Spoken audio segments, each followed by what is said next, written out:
भाई Roman Reigns, वाह तुमने तो दिल खुश कर दिया। मेरा भी साला बहुत दिनों से बिरयानी खाने का मन कह रहा था, लेकिन हिसाब किताब बैठ नहीं रहा था। लेकिन किस खुशी में इतना इंतजाम किए हो? रिटर्न उटर्न की तैयारी में हो गया या अपने चैनल के 4000 सब्सक्राइबर हो गए उस खुशी में बिरयानी खिला रहे हो? रैंडी आटन, अगर खाने पीने का कोई इंतजाम होता है तो तुम लोग सीधे ये क्यों समझ लेते हो कि ये रोमन रेंज ने ही किया होगा? वही तो यार, मैं भी सोचूं कि रोमना का दिल इतना बड़ा कहाँ से हो गया जो ससुर कभी किसी को एक गिलास पानी ना पूछे वो बिरयानी खिला देगा। भाई इंतजाम कोई भी करे, हमें क्या फर्क पड़ता, हमें तो सिर्फ खाने से मतलब।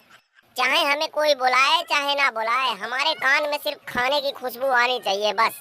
हाँ हाँ ससुरी वालों, तुम्हारी तो शुरू की आदत है, बिन बुलाए कहीं भी पहुंच जाते हो। तभी तो साले रसलमेनिया में तुम हमारे ऊपर सवार हो गए। याद रखो, जिस दिन हमारे जैसे सरफिरे के हत्थे चढ़ गए ना, उस दिन तुम्हारा क्या हाल होगा तुम सोच भी नहीं सकते हो। लेकिन दरोगा बताया नहीं कि क्यों इतना इंतजाम किया है? कुछ नहीं, बस ऐसे हमने सोचा कि लाओ दोस्तों को दावत ही दे देते हैं। साफ साफ क्यों नहीं बोलते हो यार कि तुम WWE के साथ कॉन्ट्रैक्ट साइन कर चुके हो, और सुनने में आ रहा है कि काफी मोटे पैसे तुम लिए हो। जैसे लगता है कि बता दोगे तो कोई ले लेगा। अरे भाई सेमस, हाथ पीछे क्यों किए हो? टूट पड़ो। और ये स्टेला, तुम उधर टेढ़े होके क्यों बैठे हो? शुरू करो यार। ना भाई, पहले खूंटा को खिलाओ तभी मैं खाऊंगा। क्यों भाई अजय स्टेला, खूंटा की बड़ी फिक्र है?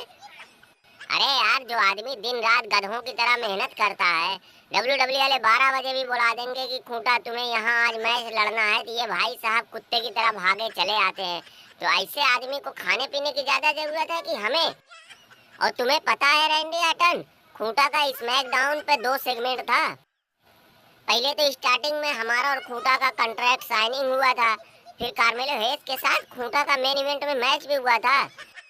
खूंटा के दोनों सेगमेंट को मिलाकर सिर्फ 8 साढ़े 8 लाख लोगों ने देखा था। लेकिन तुम्हारे और सोलो सिकोआ के बीच में जो थोड़ी सी हाथापाई हुई थी, वो लगभग 1 मिलियन के आसपास लोगों ने देख लिया यार। और WWE फिर भी पता नहीं क्यों अंधे हो रखे हैं, जैसे लगता है कि उनके मुंह पे ब्लैक मांबा ने थूक दिया हो कि उन्हें कुछ दिखाई ही नहीं दे रहा है सिवाय खूंटा के। अबे यही तो हमारा जलवा है, हम जहाँ जाते हैं वहाँ सिर्फ लोग हमारे बारे में ही बात करते हैं, हमारे अलावा कोई दूसरा किसी को दिखाई ही नहीं देता है। खूंटा ज्यादा आसमान की तरफ ना देखो, नहीं तो कहीं गोबर में ही मुँह जाएगा। रैंडी आटन, अगर सच्चाई और ईमानदारी से देखा जाए तो बैकलैश में हमारा जीतने का हक बनता है। रहने दो भैया रहने दो, तुम्हारे जैसे बकरी बकरा के बस की नहीं है किसी को हराना। तुम्हें चैंपियनशिप का मौका मिला ही इसीलिए कि कोई ससुर खूंटा के सामने जाने को तैयार ही नहीं था, क्योंकि सभी को पता था कि बैकलैश में कुछ भी हो जाए खूंटा यहाँ हारने वाला नहीं है। इसीलिए WWE वाले ने बिल्कुल परफेक्ट बकरा चुना, बकरा द ग्रेट एजे स्टाइला। बस तुम इंतजार करो उस दिन का जिस दिन ये खूंटा हमारे चंगुल में फंस जाए। ये ससुरी वाले का खूंटा ना उखाड़ के इसके दूसरे हाथ में दे दिया तो कहना। अरे अगर देखा जाए तो WWE में इस खूंटा का खूंटा उखाड़ने वाला हमारे अलावा कोई है भी नहीं। अरे यार, बकरा से याद आया रैंडी आटन, मुझे लगता है बैकलैश में तुम और केविन ओवन भी ब्लड लाइन के सामने बकरा ही बनने वाले हो।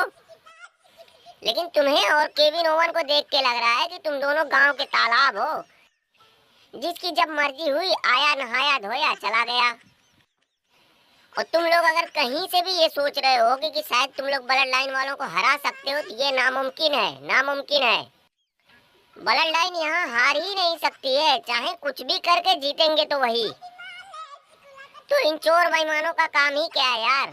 पिछले 4 साल से चोरी बेईमानी करके ही तो इन्होंने WWE में अपना दबदबा बनाया है, कोई ईमानदारी से थोड़ी ना ये लोग काम किए हैं। अरे चाचा शमशेर, तुम भी कुछ बोलो। जब ससुर हमारे पास करने के लिए ही कुछ नहीं है तो फिर बोल के फायदा क्या?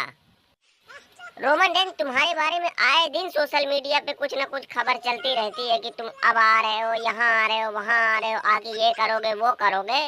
मतलब ये सब चक्कर क्या है? दरोगा, हमारे आने जाने का अभी कोई कंफर्म नहीं है, और जहाँ तक सोशल मीडिया पर चल रही खबरों की बात है तो भाई मैं उसके बारे में अब क्या कहूँ। लोग अगर हमारे नाम से कमा रहे हैं तो कमाने दो, कम से कम हमारी वजह से किसी का तो भला हो रहा है, क्योंकि हमारा तो जलवा ही ऐसा है। अब तुम इसी से अंदाजा लगा लो ना कि सिर्फ हमारे ही नाम की देन है कि सोलो सिकोआ आज इतना हैवी ड्राइवर बन गया।